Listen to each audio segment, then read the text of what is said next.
있어서. 그래서 오늘은 특별히 이제는 믿음에 대해서 지난번에 그 에녹에 대해서 말씀을 드렸죠. 그리고 그 다음에 노아에 대해서 지난 시간에 말씀드렸습니다. 노아의 다음에는 누가 나옵니까? 이제 믿음의 조상 아브라함이 나옵니다. 그래서 오늘은 이 아브라함에 대한 이야기가 굉장히 많이 나옵니다. 왜냐하면 이건 믿음의 조상이기 때문에. 성경이 제일 많이 기록된 것이 뭐였습니까? 천지창조. 천지창조에 대한 내용. 그 다음에 믿음의 조상 아브라함에 대한 이야기. 이것이 성경의 몇 장을 차지합니다. 굉장히 많은 분량을 차지해요. 그런데 최고 많이 차지하는 것은 성막입니다. 성막에 대한 이야기는 50장 이상을 차지합니다. 그렇기 때문에 이 성막이 가장 귀한 내용이에요. 사실은요. 그래서 성막을 알면 예수 그리스도를 깨달아 한다. 다르다 하세요. 성막을 알면 하나님의 나라와 예수 그리스도를 알게 된다.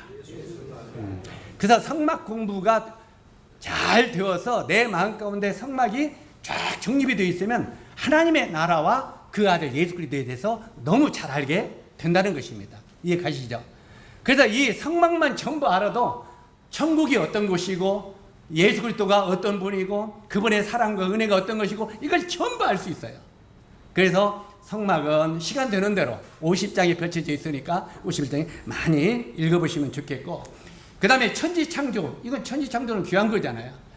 이것도 굉장히 많이 할애가 되어 있지만 아브라함에 대한 이야기도 굉장히 많은 시간을 할애하고 있습니다. 왜냐하면 이건 아브라함은 믿음의 조상이기 때문에 그래요. 믿음의 조상은 다른 말로 말미암아 우리의 조상이다 이 말이에요.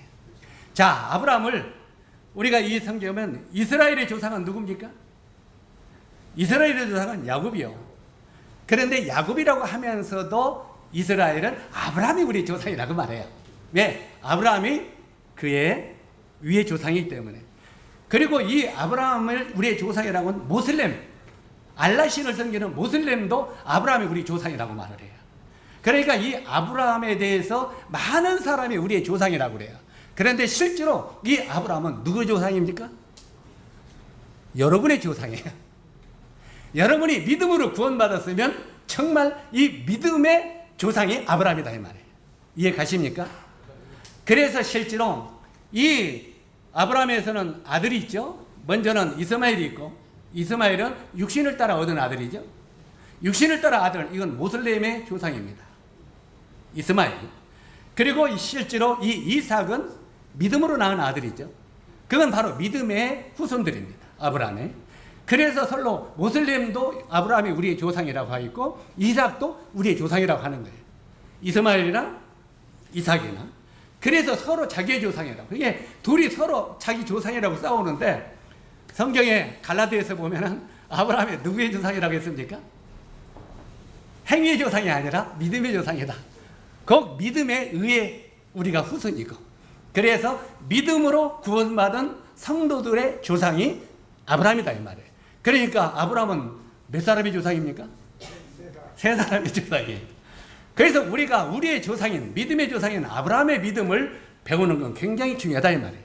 왜냐하면 그 뿌리가 우리와 동일한 믿음을 갖고 있기 때문에 그렇습니다. 그래서 오늘은 이 아브라함에 대한 이야기가 너무 많지만 이걸 전부 펼치려면 3시간, 4시간을 이야기를 해야 됩니다. 그런데 이걸 좀 압축시켜서 핵심적으로 1시간으로 정리해야 될 것이 아브라함의 부활신앙입니다. 그래서 이 아브라함의 부활신앙을 오늘은 엑기스로 이렇게 정리를 해서 말씀을 드리려고 합니다. 그래서 오늘 히브리서 11장을 열어주시면 좋겠습니다. 히브리서 11장 8절부터 10절까지 우리 같이 한번 읽도록 하겠습니다. 자, 8절부터 10절까지 시작. 믿음으로 아브라함은 부르심을 받았을 때 순종하여 장래 유업으로 받을 땅에 나갈새 갈 바를 알지 못하고 나갔으며 믿음으로 그가 이방 땅에 있는 것 같이 약속의 땅에 거류하여 동일한 약속을 유업으로 함께 받은 이삭 및 야곱과 더불어 장막에 거했으니 이는 그가 하나님이 계획하시고 지으실 터가 있는 성을 바라봄이라. 그 다음에 이왕이면 한꺼번에 정리해서 17절부터 19절까지 또 읽도록 하겠습니다. 시작. 아브라함은 시험을 받을 때 믿음으로 이삭을 드렸으니 그는 약속들을 받은 자로 돼 그 외아들을 드렸느니라. 그에게 이미 말씀하시기를 내 자손이라 칭할 자는 이삭으로 말미암았느니라 하셨으니 그가 하나님이 능히 이삭을 죽은 자 가운데서 다시 살리실 줄로 생각한지라. 비유컨대 그를 죽은 자 가운데서 도로 받은 것이니라. 아멘. 자, 여기에 보면은 이 믿음의 조상 아브라함의 부활 신앙에 대해서 오늘은 핵심적인 걸 말씀을 드리기를 원하는데, 아브라함의 믿음은 숭고한 것이었습니다. 굉장히 숭고한 것이었죠. 숭고한 것이기 때문에 이 짤막한 믿음장 속에 이렇게 여러 번 기록이 되어 있는 것입니다. 우리가 지난번에 노아의 이야기, 그 다음에 에녹의 이야기, 아벨의 이야기 한 구절씩 기록이 되어 있죠. 이 믿음장이. 그런데 이 아브라함에 대한 이야기는 여러 곳에 기록이 되어 있어요. 이 짤막한 믿음장 안에.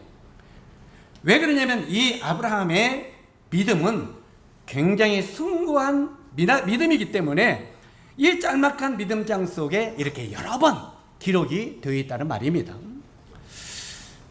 우리가 비극의 비극의 연극을 많이 쓴 사람이 누구죠?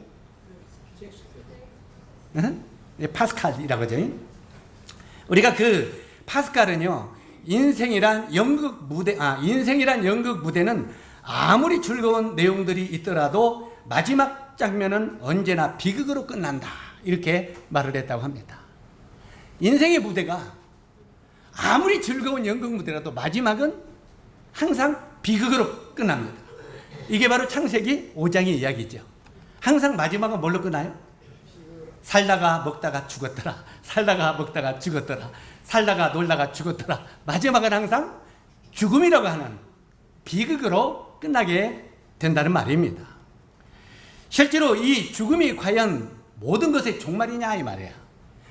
이 죽음이 모든 것의 종말인가 하고 성경은 우리들에게 물어보고 있습니다. 질문하고 있습니다. 모든 것이 죽음으로 끝난다면 사람들이 이 세상에 존재하는 이유가 도대체 뭐냐고 말이야. 살다가 죽었더라, 이게 인생의 모든 것이라면 정말 우리가 이 세상에 존재하는 이유가 뭡니까? 우리 형제 자매님들이 살다가 직장생활하다가 놀다가 죽었더라, 이게 인생의 모든 것이라면 그 인생 사나만 하죠. 차라리 에? 우리가 제일 나이가 누가 어리냐? 건이는 18 아니지. 벌써 많이 살았네. 건이는 몇 살을 살다가 죽었더라. 아까 아벨처럼. 아벨은 장가 한번 가보고 죽었어요? 안 가보고 죽었어요? 아벨은 장가 한 번도 안 가보고 죽었어요. 그런데 아벨은 죽었으나 뭘 남겼어요? 그 믿음으로 오히려 말하느니라. 바로 이 아벨은 젊은 날에 장가 한 번 안 가보고 죽었지만 그가 믿음이 무엇인가를 남겼다 이 말이에요. 유산을 남겼다 이 말이에요. 우리 형제 자매님들은 이 짤막한 인생을 살아가면서 무슨 유산을 남기기를 원하십니까? 뭔가 유산을 남겨야 되잖아요. 이제 우리가 장례식에 오늘 오후에 가려고 하는데, 입관식 가려고 하는데, 저는 이제 그 모친님의 죽음을 보면서도 많은 할 말이 있어요. 왜? 젊은 때부터 많이 경험했고, 우리 가면은 그냥 집에 모시고 가서 대접도 하고 그냥 그렇게 했기 때문에 형제라고 귀하다고. 그분의 생애를 알아야 몰라요? 알고 있으니까 할 말이 많아요, 안 말해요? 그가 어떻게 믿음으로 이 세상을 살다가 오늘 주님의 부르심을 입었습니다. 남길 말이 있어요, 없어요, 유산으로? 우리 형제 자매님들은 과연 무엇을 남기기를 원하십니까? 뭘 남기기를? 내가 오늘 이 땅을 마무리했다고 하면은, 죽음이 오늘 나에게 임했다면 많은 사람이 나를 어떻게 기억할 것인가 말이에요. 나를. 이건 굉장히 인생 속에 중요한 것입니다.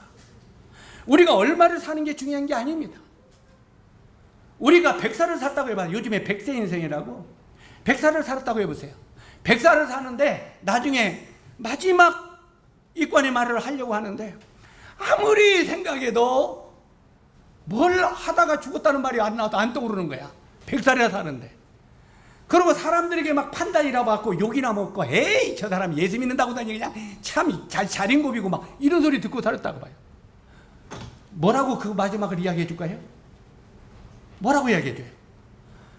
100살을 오래 살았으나 사람들에게 해를 끼치다 죽었더라. 욕을 먹다 죽었더라. 이렇게 인생을 나누면 되겠어요? 100살을 살면 뭐예요? 그가 20세 짧은 나이에 살다가 죽었지만 그는 정말 믿음의 가치를 남기고 죽었더라. 마지막을 이렇게 아름다운 이야기거리가 있어야 될 거 아니에요. 그래 안 그래요? 여러분, 잔치집에 가는 것보다 초상집에 가는 것이 낫다고 말했어요. 그래 안 그래요? 잔치집에 가는 것보다. 잔치집에 가는 것보다 초상집에 가는 것이 낫다. 왜? 너희 인생이 결국도 이와 같이 됨인지라. 나도 언젠가는 저 죽음의 종착역에 뵀을 때인데 나는 과연 어떻게 나타내줄 것인가를 초상집에 가서 깊이 생각하라 이 말이에요. 그래서 초상집에 가는 것이 낫다고 말하는 것입니다. 그래서 우리는 죽음이라고 하는 것으로 이 세상을 정말 모든 걸 그냥 끝내버린다면 존재의 이유가 아무것도 없다 그 말입니다. 무엇인가. 그래서 제가 우리 사라한테도 그런 얘기를 가끔 만날 때가 하는데, 야, 우리는 몇 살을 사는 게 중요한 게 아니다. 몇 살을 사는 게 중요한 것이 아니라 우리에게 주어진 시간 얼마나 하나님의 영광 아래 귀하게 사는가, 이게 중요한 거다. 정말 우리가 짤막한 인생을 살아도 참 아까워하고, 성경에 나오는 그 누굽니까? 엄마 순간적으로 안 떠오르네. 사도행전에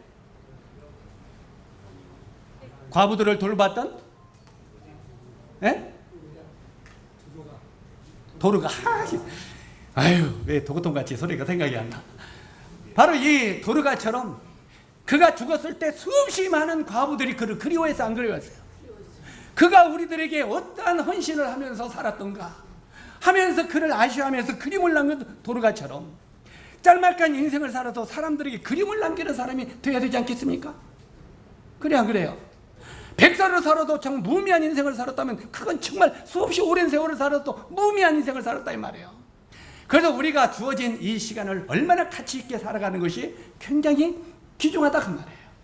그래서 우리가 존재하는 이유는 가치 있는 하나님의 영광 아래에서 살기 위하여 우리가 존재하고 있다고 하는 걸 기억하시면 좋겠습니다.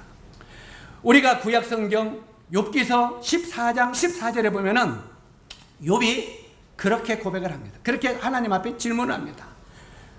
사람이 죽으면 어찌 다시 살리까? 하나님, 사람이 살다 죽으면 또 살 수 있는 길이 있습니까? 사람이 죽으면 끝나는 것입니까? 그 뒤에는 또 어떻게 되는 것입니까? 이게 욥이 하나님께 질문한 내용입니다. 죽은 다음에 우리는 어떻게 되는 것입니까? 끝입니까? 이걸 하나님 앞에 질문합니다. 그때 하나님이 이 욥에 대해서 영원한 생명에 대해서 가르치는 것을 보게 되죠. 우리는 죽음이 끝나는 게 아니다. 우리는 영원한 생명이 우리들에게 있다고 말합니다.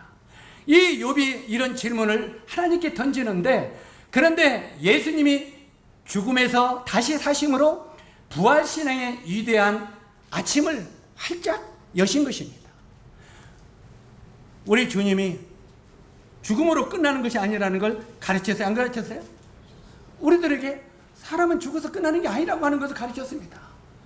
그리고 이 죽은 다음에 우리는 다시 살아서 영원한 부활의 영광이 우리들에게 있다 하고 주님이 우리들에게 바로 이 부활의 신앙을 가르치고 있었습니다. 그런데 믿음의 조상 아브라함은요, 이미 오래전부터 이 부활의 신앙을 가지고 있었다는 것입니다. 우리 주님이 그 부활의 영광을 딱 열으셨지만 실제로 눈에 보게, 그러나 그 전에 아브라함은 보지 못했어요. 보지 못했지만 하나님의 말씀을 귀로 듣고도 이미 부활신앙을 그 마음속에 간직하고 있었다는 것입니다. 이 부활신앙을 가지고 있었다고 여기에 본문에 증거하고 있는 것입니다.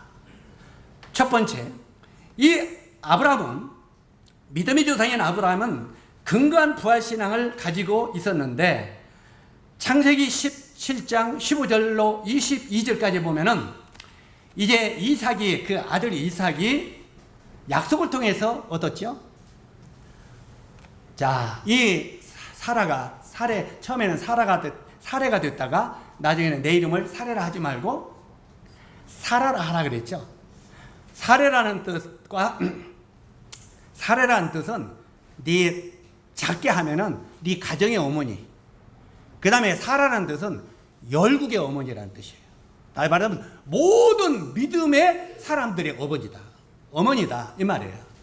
그래서 실제로 모든 믿음으로 살아가는 사람들의 어머니로서 어떻게 하나님을 섬겨야 되는 것을 가르쳐라 하는 말이에요. 이게 이제 사례를 사라로 만들었는데, 이제 이 사례 있을 때 이제 나이가 몇 살이었습니까? 90살이에요. 거의 90살이에요.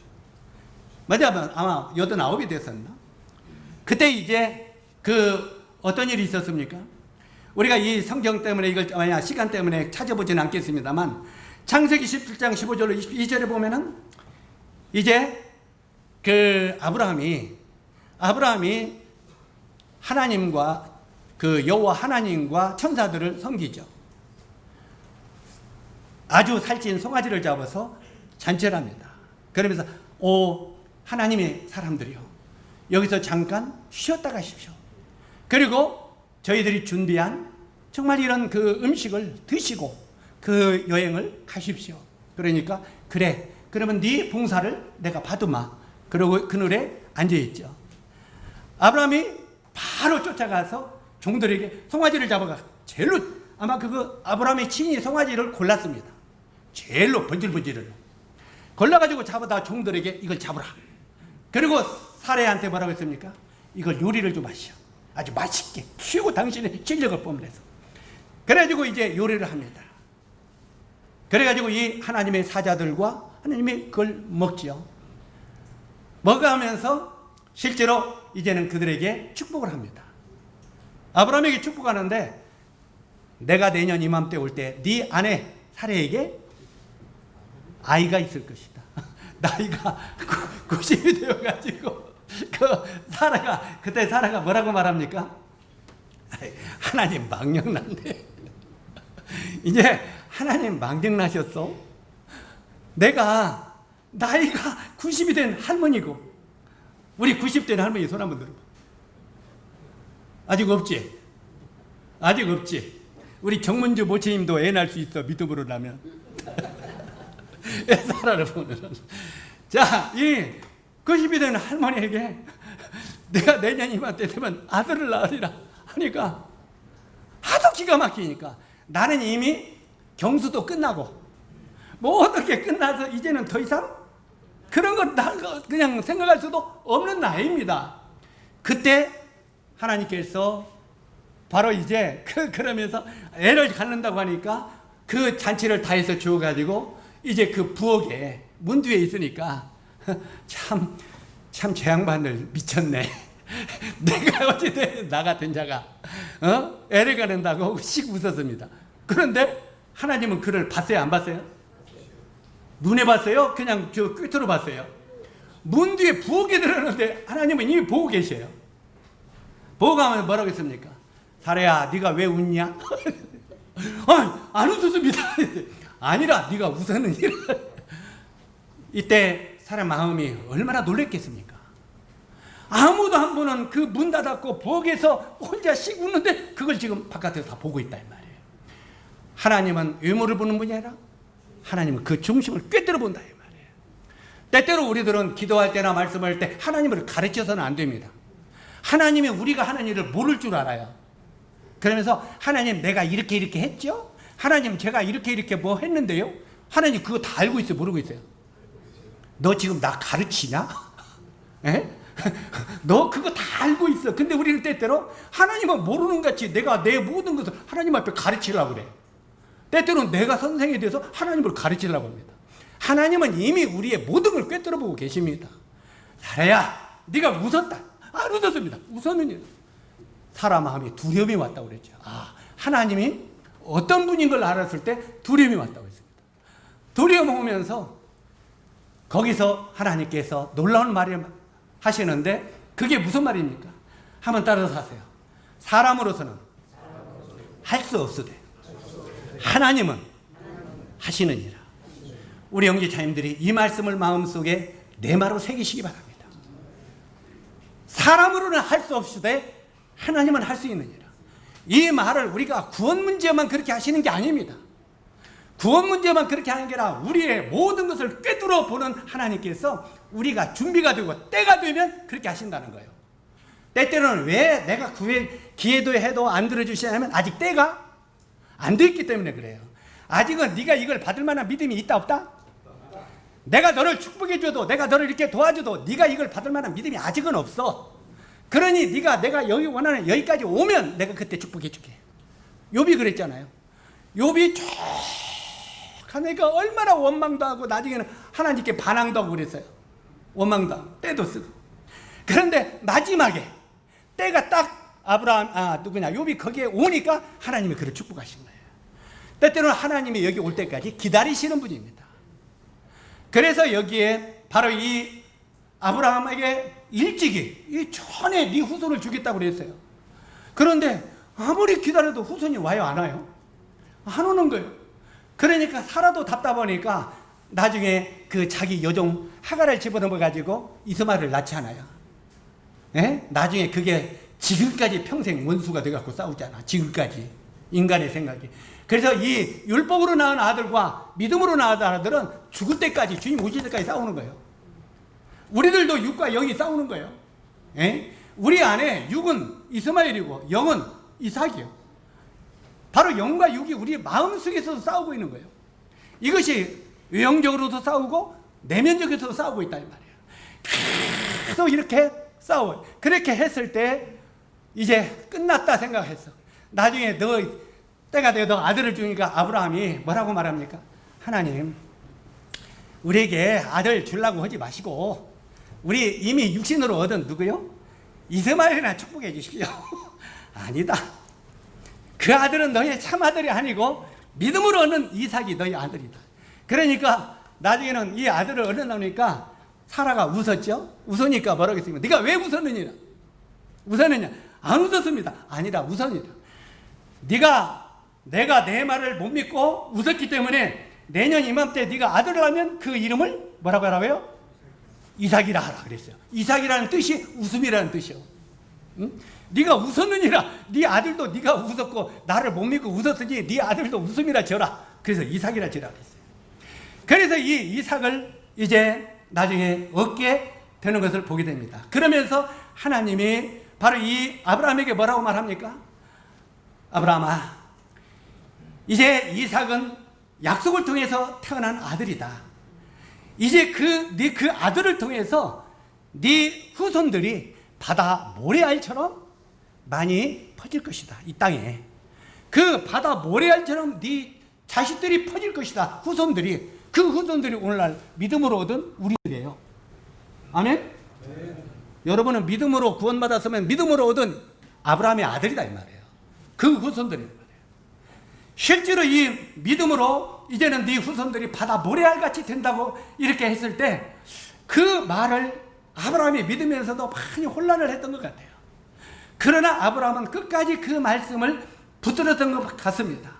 그런데 어느 날 이삭을 통해서 이제 바다 모래알같이 수없이 많은 후손들이 생겨난다고 했는데 어느 날 창세기 22장을 보니까 하나님이 느닷없이 아브라함아, 예?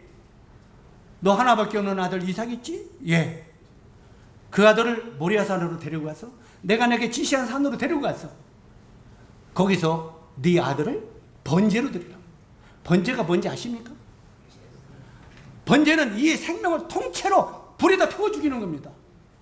구약에 성막에 보면은 그 양을 잡으다가 그 장에 죄를 지은 우리들이 양에 대해 안수하죠. 양에다 안수하고 이 양을 번제단에다 태웁니다. 송두리째 태워버립니다.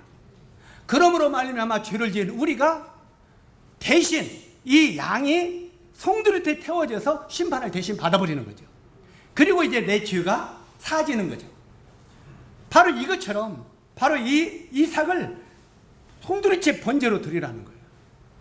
자, 이때부터 아브라함이 얼마나 번면을 했겠습니까? 바로 이 아브라함은 그러나 말씀에 근거한 부활신앙을 가지고 있었어요. 자기 아들을 번제로 드리라고 하는데도 그래, 하나님이 이삭을 통해서 바다 모래알 때 후손을 준다고 하는데 왜 저 아들을 번제로 드리라고 하지? 그럼 만약에 번제로 드려도 하나님이 그를 살리실 거야. 이런 부활신앙이 있다는 말이에요. 왜? 그 후손이 바다 모래같이 퍼진다는 그 말을 믿었기 때문에 결코 그가 죽지 아니할 것이라는 확신이 있었다는 말입니다. 바로 여기에 아브라함은 그 약속이 이제 그 믿고 있었는데 네 아들 번제로 드리라고 할 때 아브라함이 그 약속을 믿고 있었지만 이 약속이 폐기되나? 하나님이 이 아들을 통해서 바다 모래가 준다는 이 말이 폐기되는 일이 되느냐? 하고 이 아브라함이 많이 번민을 했을 것입니다. 혹 이삭이 죽더라도 말씀을 따라 반드시 살아날 것을 아브라함이 믿고 있었지만 이 말씀이 폐기되는 건 아닌가 하고 많이 혼란에 빠졌을 것입니다. 그런데 그렇게 혼란이 있었지만 그러나 이 아들이 결코 죽지 않냐고 부활할 것이라는 확신이 아브라함에게 있었다는 것입니다. 그 말을 어떻게 우리가 알 수 있느냐면 창세기 22장 5절에 보니까 이렇게 기록이 되어 있습니다. 이에 아브라함이 사환에게 이르되 너희는 나귀와 함께 여기서 기다리라. 내가 이 아이와 함께 저기 가서 경배하고 너희에게 돌아오리라. 자, 이건 우리 아들하고 너희는 여기 있으라. 내가 내 아들하고 함께 그 하나님이 지하신 곳에 가서 하나님께 경배하고 하나님의 뜻을 수행하고 그 다음에 이 아이와 함께 돌아오리라 이 말. 함께. 그러면 안 죽는다는 부활의 믿음이 있었어요, 없었어요? 지금 완전히 그 약속이 언약이 폐기되는 것 같았지만 이건 결코 폐기되지 않을 거라는 확신을 아브라함은 가지고 있었단 말이에요. 때때로 우리 이 말씀을 보면서 우리 형제 자님들이 이 땅을 살아가다가 때때로는 하나님이 내 기도도 듣지 않냐는 것 같고 때때로는 내 환경과 상황이 어려졌을 때 하나님이 나를 버리셨나? 하나님이 나의 약속을 폐기시켰나? 이런 혼란이 우리 삶 속에 일어날 수 있다는 말이 없다는 말이에요. 얼마든지 있다는 말이에요. 그러나 이 하나님의 약속은 결코 폐기되지 않는다는 부활의 신앙을 가지고 있으면 결국 하나님이 그 믿음을 보시고 우리를 축복하신다는 말입니다. 이제 그 뒤에 전에 도저히 불가능했던 자신에게 아들을 주시겠다고 약속했을 때 웃기도 했었죠. 이 웃기도 했었습니다. 그때 하나님이 아브라함을 불렀습니다. 아브라함아 라고 부르죠. 예, 저 하늘의 별들을 봐라. 저 하늘의 별들이 얼마나 많으냐. 요즘에는 우리 김제는 그도 좀 나는데 이 도시에서는 별들이 잘 밤에 보여 안 보여요? 저기 우리가 호주에 가니까 밤에 별들 많이 보이대요. 진짜 별들이 많이 보여요. 바로 손으로 달 것 같아요. 그래가지고 우리가 그 밤중에 나가서 그 스키잡이랑 나가서 별 하나 나 하나 별둘 나둘 진짜 별들이 환하게 많이 보이더라고요. 오염이 없고 그러니까. 그런데 이 아마 아브라함도 그랬을 것입니다. 아브라함아, 예? 저 하늘의 별들 봐라. 그 당시는 오염이 없는 공장도 없는 시대니까 얼마나 별들이 많이 보였겠어요. 그러니까 별들이 많지? 예, 많네요. 자, 아브라함아, 예? 저 별 한번 세봐라. 하늘의 별 세봐라 하면 여러분 어떻게 하겠습니까? 아마 우리들은 약어가지고 에이 무셔요. 저번부터 포기하고 말 거예요. 그렇잖아요? 처음 하는 걸 우리가 어떻게 쉬어요? 왜? 우리 머리가 요즘에는 현 시대에 빨리빨리 돌아가니까 모신다는 거 알고 미리 포기해버려요. 근데 아브라함은 어떻게 했습니까? 별 하나 나 하나 별둘 나둘 별셋 나셋 아이고 하나님 너무나 많아서 셀 수 없네요. 이렇게 말했을 것입니다. 예? 하나님 너무나 많아서 셀 수 없습니다. 아브라함아, 예? 너희 자손이 하늘의 저 별들같이 많이 퍼질 것이다. 그러면서 너는 이 말을 믿으라. 자, 아브라함은 이 말씀을 믿음으로 성경에 보니까 의롭다함을 얻었느니라 이렇게 말하고 있습니다.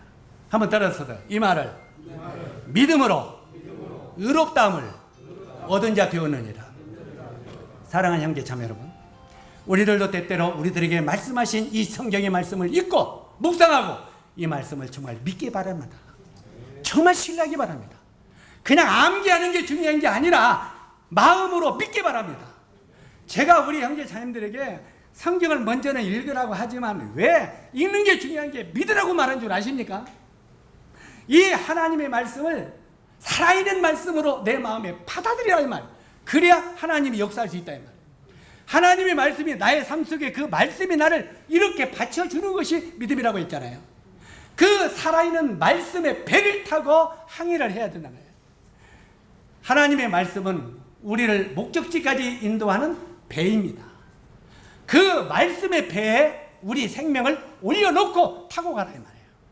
말씀과 함께 아멘. 실제로 이 말씀과 함께 동행하는 게 중요합니다. 말씀을 읽는 게 중요한 것이고 암기하는 게 중요해요. 어떤 사람은 초등학교, 내가 이런 말 참 조심스러워요. 이제 이러면은 나중에 그거 필요 없다대 하고 암기도 안 하려고 하니까. 그런데 우리 애들이 초등학교 때 그냥 10편 1편 줄줄줄줄 외워. 나중에 고등학교 들어가고 대학교 들어가면 10편 1편 외워봐. 잊어버렸어요. 왜 초등학교 때는 암기하는데 대학교 들어가서는 잊어버렸어요? 잊어버렸다는 말이 사라졌다는 말이에요. 마음속에 사라졌다는 말이에요. 정말 그 말씀이 우리 마음속에 새겨서 내 마로 함께 가야 된다 이 말이에요. 내 마는 살아있는 하나님의 말씀으로 내 안에 심어져서 나의 살과 피가 되어버린다 이 말이에요. 하나님의 말씀이 뭐가 된다고요? 나의 몸과 피가, 살과 피가 되어버린다 이 말이에요. 그 말은 말씀과 내 삶과 함께 가게 되어 있다 이 말. 이걸 내 마라고 말하는 거예요. 그렇게 내 마로 내 마음에 받아들이지 않았으면 그 하나님의 말씀은 로고스에 불과하다 이 말이에요. 하나님의 말씀은 말씀인데 내 것으로 되어 있는 말씀이 아니라는 말이에요. 이건 로고스라고 말해요. 그래서 이 로고스가 내 마로 내 마음속에 움직였을 때 이것이 생명으로 역사된다 이 말이에요. 바로 이 아브라함이 항상 이 하나님 말씀을 로고스로 마음속에 받아들인 것을 보게 됩니다. 실제로 아브라함은 이 말씀을 믿음으로 의롭다함을 얻은 사람입니다. 그러기에 그 약속의 말씀을 근거하여 이 아들이 분명히 다시 산다는 부활의 신앙이 그 마음속에 있었다는 말입니다. 이 아들은 결코 죽지 아니하고 부활할 것이다. 하나님이 그렇게 할 것이라는 믿음이 있었다는 말입니다. 우리가 창조를 믿는 사람은 부활도 믿습니다. 태초에 하나님이 천지를 창조하시니라. 이 창조를 믿는 사람은 부활도 믿습니다. 부활이란 새로운 창조를 의미하기 때문에 그렇습니다. 히브리서 11장의 믿음의 선진들은요, 이 말씀을 믿는 믿음의 기초 위에 서 있는 사람들입니다. 우리가 믿고 섬기는 주님이 뭐라고 말하고 있으냐면, 제가 자주 요한복음을 지난번에 공부할 때 요한복음 11장 말씀을 자주 이야기했죠. 11장에 뭐라고 했습니까? 나는 부활이요 생명이니 나를 믿는 자는 죽어도 살겠고. 다시 반복해 봅시다. 나를 믿는 자는 죽어도 살겠고. 그러면서 마리아와 마르다에게 이 말을 내가 믿느냐? 물어봤어요. 마리아와 마르다가 뭐라고 했습니까? 주여 믿나이다. 자, 믿는 것 같아요? 안 믿는 것 같아요? 주여 믿나이다. 믿는다고 그랬어요. 우리가 볼 때 믿는 것 같아요. 그래, 이 말을 네가 믿느냐? 그러면 가자. 어디요? 죽음으로. 죽음으로 가서 돌을 옮겨놔라. 죽어있는 네 오라버니 나사로의 돌을 옮겨놔라. 마르다가 뭐라고 했습니까? 주여, 죽은 지 나흘이도 썩은 냄새가 납니다. 조금 전에 나를 믿는 자는 죽어도 살아난다. 이걸 내가 믿느냐? 주여 믿습니다. 말은 잘해. 막둥이같이 말은 잘해. 믿습니다. 그래, 믿느냐? 나가자. 돌을 옮겨놓으라. 주여, 죽은 지 나흘이도 썩은 냄새가 나. 믿고 있어요? 안 믿고 있어요? 우리들의 신앙이 이렇게 될 수 있다 이 말입니다. 우리 형제 자매님들의 신앙이 바로 이 마리아와 마르다 같은 신앙이 될 수 있다 이 말이에요. 말로는 믿고 있다고 하면서 이 마음속에는 안 믿고 있는 우리가 될 수 있다 이 말이에요. 그럴 때 우리는 결코 주님의 영광에 참여할 수 없는 것입니다. 실제로 네가 나를 믿으면 죽어도 산다고 했잖아. 그러면서 주님이 뭐라고 했습니까? 마리아 마르다가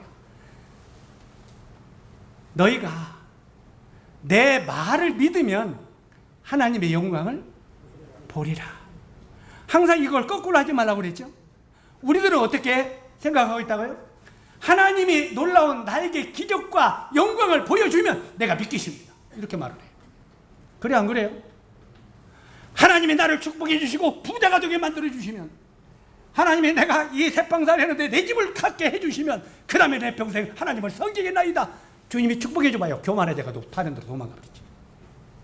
우리는 주님이 안 그런다고 하지만 하나님은 알고 있어요? 모르고 있어요?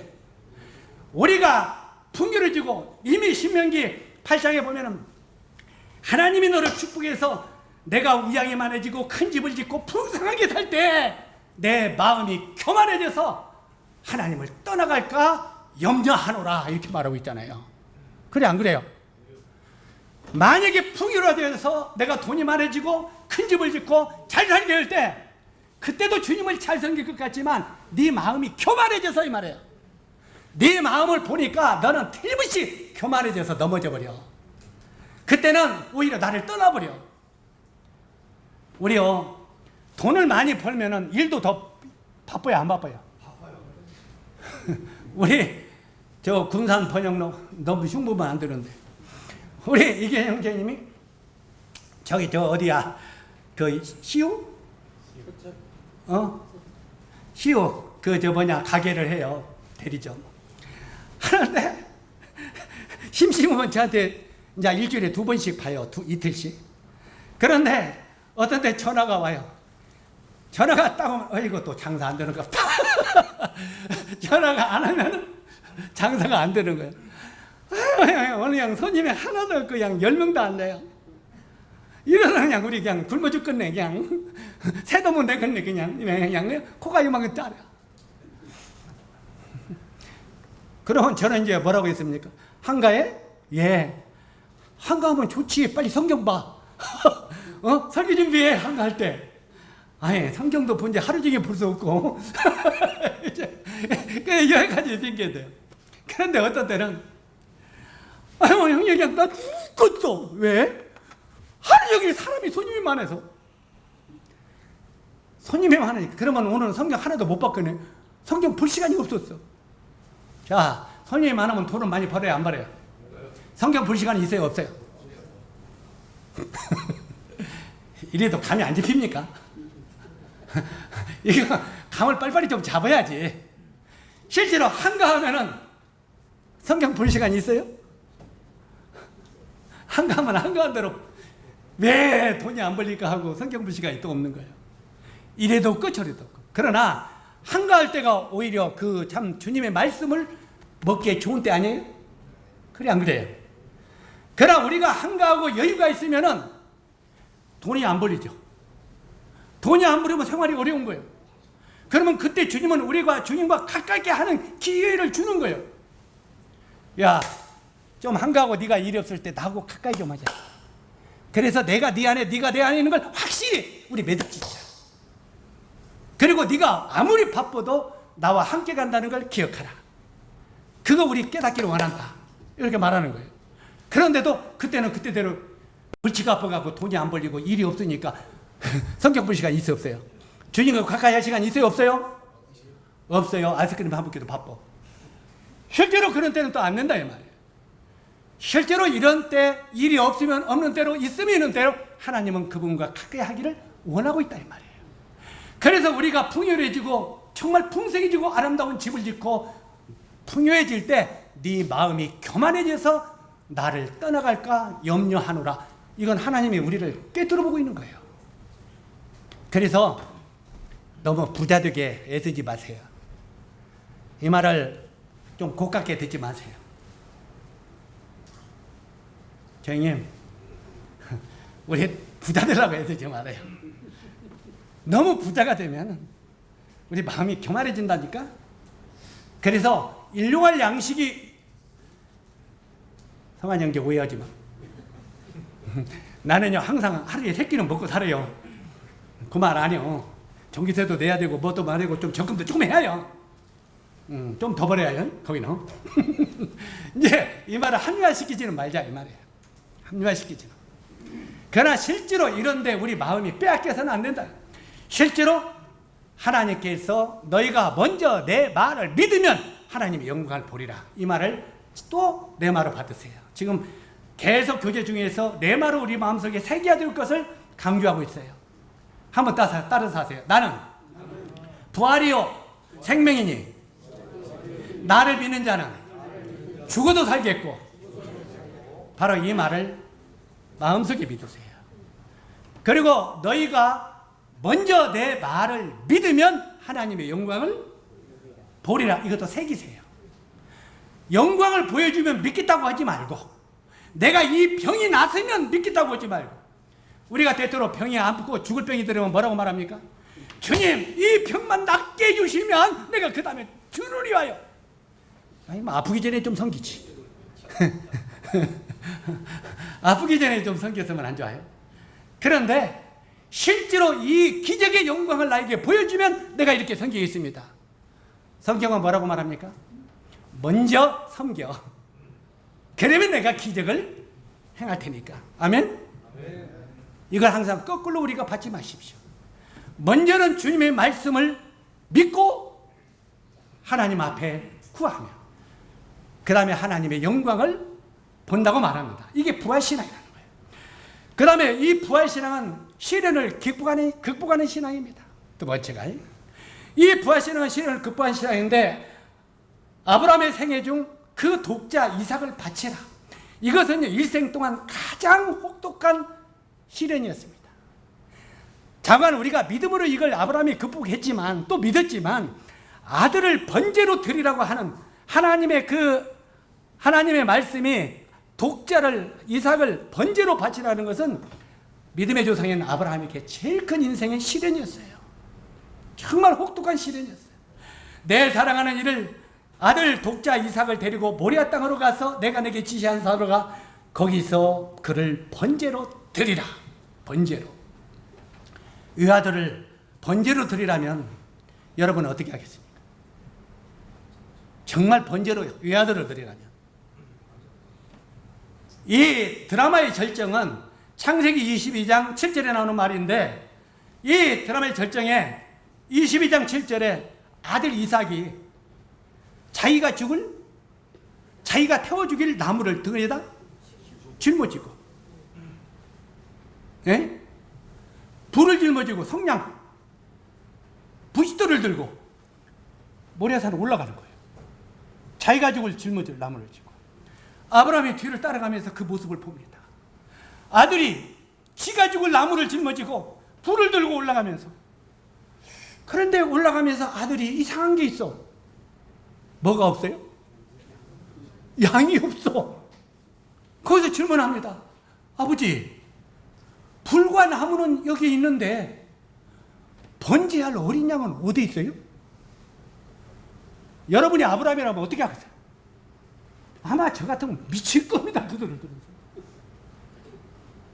이러면 이게 대체 무슨 말을 해야 되냐?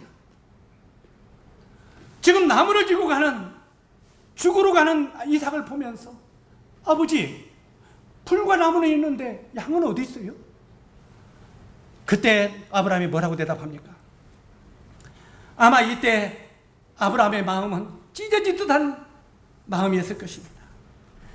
아마 심장이 갈라지는 듯한 아픔이 있었으나 이것을 극복할 수 있었던 것이 부활신앙입니다. 여기서 우리 형제 자님들이 오늘 마음속에 정말 새겨야 할 것은, 우리가 어려운 시련이 우리에게 오면은 항상 우리 마음속에 이 어려움 시련 속에 부활신앙을 바라보십시오. 이것이 모든 것을 이길 수 있는 힘의 원동력이 여기서 옵니다. 아브라함이 정말 힘들었던 그 원동력이 부활신앙을 바라봄으로 힘의 원동력, 그걸 이길 수 있는 원동력이 온 거예요. 시련을. 그러면서 아브라함이 뭐라고 말합니까? 어린 양은 하나님이 친히 준비하시리라. 그러면 이 이삭이 자기가 죽을 나무를 지고 불을 가지고 모리아 산으로 올라가는 의미가 뭐겠습니까? 하나님의 아들이신 예수 그리스도가 우리 죄를 위하여 십자가에 자기가 죽은 십자가를 등에 메고 골고다로 올라가는 모습입니다. 이걸 그림자로 보여주는 거예요. 그림자, 모형으로. 바로 이 예수 그리스도 그분이 십자가를 지고 자기가 죽은 십자가를 지고 골고다로 올라갈 때 아브라함처럼 하나님은 뒤에서 그 자기 독생자를 하늘에서 보고 계셨을 거예요. 그런데 그 보는 것이 너무 하나님의 마음에 안타까워서 성경에 보면 외면했다. 하늘이 어두워졌다는 것은 하나님이 외면했다는 거예요. 아들을 볼 수가 없어서 외면했다는 거예요. 외면했다. 하늘이 어두워지고 나중에는 예수님이 골고다 십자가를 지시면서 마지막 하신 말씀이 엘리 엘리 라마 사막다니, 나의 하나님 어찌하여 나를 버리셨나이까. 바로 우리 자신들을 구원하게 하여 하나님께서 하나밖에 없는 독자 예수 그리스도를 버렸다 이 말이에요. 사랑하는 형제 자매 여러분, 여러분을 지옥에서 건져주려고 하나님께서는 자기 하나밖에 없는 독자 예수님을 십자가에 버렸다는 말이에요. 이런 은혜를 우리가 받고 구원 얻었다고 말합니다. 정말 구원 얻었습니까? 그러면 그 하나님의 간절한 애절한 그 희생의 사랑을 우리가 믿고 구원을 받았다면 너희가 과연 어떠한 사람이 되어야 마땅하느냐 하고 말하고 있잖아요. 과연 너희가 어떠한 사람이 되어야 마땅하겠느냐 이 말이에요. 어떤 사람이. 오늘 이 하나님의 참 자기 아들을 버린 이 희생의 사랑을 바로 이 아브라함이 독자 이삭을 버린 이 사랑을 통해서 배우게 되기를 바랍니다. 마지막으로 사도 바울의 고백을 보고 마지막 말하고 정리하겠습니다. 사도 바울은 빌립보서 3장 10절에 이렇게 말합니다. 내가 그리스도와 그 부활의 권능과 그 고난의 참여함을 알려하여. 그리스도와 그의 부활의 권능과 고난의 참여함을 알려고. 바로 이 주님의 십자가와 부활의 영광이 얼마나 큰 것인가를 내가 알고자 해서 그 말입니다.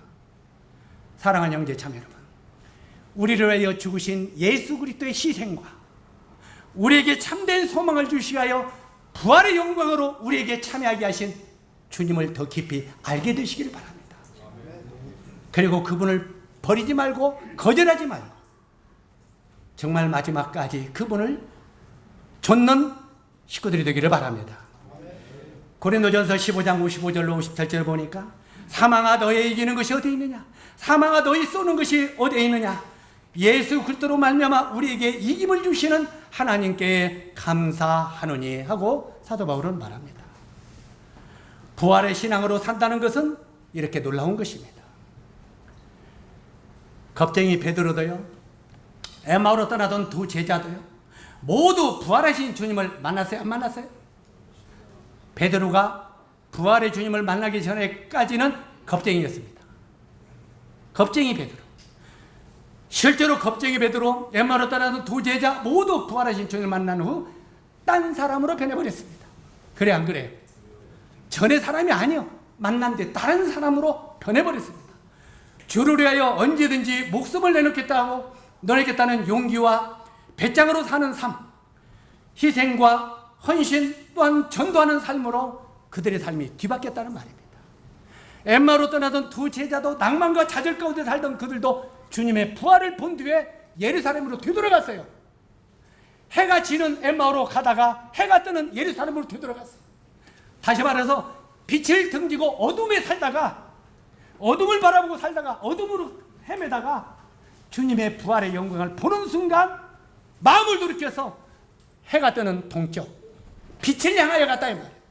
우리 형제 자님들도 어둠의 세상 속으로 흘러가다 그 삶을, 부활의 신앙을 바라보고 삶을 돌이켜 부활의 영광 예루살렘 쪽으로, 동쪽으로, 빛 되신 하나님 쪽으로 우리 삶이 뒤바뀌게 되기를 바랍니다.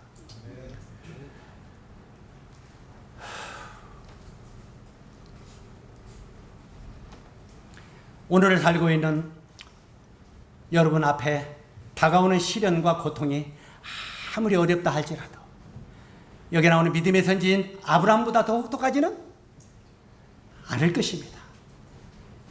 실제로 아브라함은 부활의 신앙으로 이 모든 혹독한 시련들을 승리로 바꿨습니다. 우리 형제 자녀들도 십자가의 죽음에 머물러 있지 말고, 십자가의 죽음에 머물러 있으면 우리 삶이 안 바뀝니다. 그냥 자나깨나 주님 십자가에서 나를 구원해 주시고 감사하고 100번 죽어, 저 그거 잊으란 말은 아닙니다. 십자가의 죽음 속에만 머물러 있지 말라 이 말이에요. 이제는 고개를 돌려서 부활의 영광을 바라보고 나가라 이 말이에요. 복음은 십자가의 죽음이 복음이 아닙니다. 그건 반죽 복음이에요. 십자가의 죽음과 부활의 영광으로 들어가는 것이 참된 복음을 깨달은 사람들입니다. 아멘. 우리 형제 자님들도 이제는 부활의 영광으로 들어가기 바랍니다. 그래서 우리 삶이 완전히 좀 바뀌세요. 당당하게 움츠리고 어둠까지 살지 말고 바로 이것을 바라볼 때 이 시련을 이길 수 있는 힘이 우리 삶 속에 생긴다는 것입니다. 한 알이 땅에 떨어져 죽지 않으면 한 알 그대로 있고 죽으면 많은 열매를 얻으리라. 바로 이 부활의 신앙은 순종과 헌신을 가능하도록 하게 하신다는 것입니다. 하나밖에 없었던 목숨을 미련 없이 바쳤던 선교자들의 헌신을 보면서 그들은 바로 이 부활의 신앙 때문에 그렇게 할 수 있었다는 거예요. 우리가 나중에 이 히브리서 뒤쪽을 보면은 이제 그 희생의 순교에 대한 게 나와요, 안 나와요? 거기에 나오면 어떤 여자들은 부활을 얻기 위하여 더 큰 희생도 감당을 했다는 거예요. 자, 이야기만 하고 정리를 해봅시다. 옛날에 의경을 보면은요, 그 제사장은요, 구약의 율법을 지키는 제사장이 있었는데 그가 신약의 예수님을 믿었어요. 믿어는 그 아들들이 3명이 있었대요. 3명이 있었는데 그가 제사장이 예수를 믿으니 얼마나 핍박이 심했겠어요. 나중에는 이 자식들을 하나하나 잡아다가 이제는 고문을 하는데 찌개로 혀를 불어가지고 빼는 고문을 시켰대요. 네가 만약에 예수를 부인하면 네 아들들을 살려주겠다. 만약에 예수를 부인하지 아니하면 네 아들들 하나하나 죽이겠다. 만약에 이런 상황이 우리에게 일어나면 여러분 어떻게 하겠습니까? 그때 아버지 제사장이었던 아버지가 아들들에게 그렇게 요를 남겼답니다. 아들들아, 지금의 고난은 잠시 후에 받을 영광과 좋게 비교할 수 없도다. 히브리서 그 내용이 아무렇게나 기록된 게 아니에요. 장차 받을 영광은 지금의 잠시 고난과 좋게 비교할 수 없도다. 지금 네가 희생을 당해서 혀를 빼주는 죽음을 당해도 하나님 아버지께서 우리들에게 영광의 부활의 영광을 우리에게 준비하고 계신다. 이따 하늘나라에서 우리 같이 만나자. 그냥 우리 죽음을 기꺼이 감당하고 우리 하늘나라에서 만나자. 그리고 그 세 아들이 모두 다 혀를 빼 당하는 죽임을 당했답니다. 그리고 그 아버지 제사장도 목을 쳐 죽이는 죽임을 당했다고 합니다. 도끼로. 왜? 그들이 더 나은 하늘나라의 부활의 영광을 바라보지 못했다면 그 어려운 시련들을 그가 이길 수 없었다는 것입니다. 바로 이 세상에서 이보다 더 큰 시련은 우리 삶 속에는 없잖아요. 아무리 큰 시련이 있어도. 그러나 이런 우리에게 그래도 크고 작은 시련들이 올 때마다 눈을 들어서 바로 이 부활의 영광, 영원히 썩지 않는 그 나라의 부활의 영광을 바라보며 살아 하는 것이 이 본문의 말씀의 교훈입니다. 바로 이 믿음의 조상인 아브라함의 부활의 신앙을 바라보면서 우리 형제 자매들도 믿음의 후손이라면 이 부활의 신앙을 뒤따라가는 성도들이 되기를 주님의 이름으로 축원합니다. 기도하겠습니다. 은혜로우신 아버지 하나님, 참 이 믿음의 조상인 아브라함의 부활의 신앙을 바라보면서 참 우리가 얼마나 연약한 자인가를 고백을 드립니다. 때때로는 우리들에게 찾아오는 조그마한 시련들이 와도 우리는 그걸 이기지 못하고 정말 원망하고 한탄하고 하는 우리들인 것을 고백을 드립니다. 그러나 이 믿음의 조상인 아브라함과 그 후손들의 모든 믿음의 길을 바라보면서 정말 저희들도 이 부활의 신앙을 갖기를 원합니다.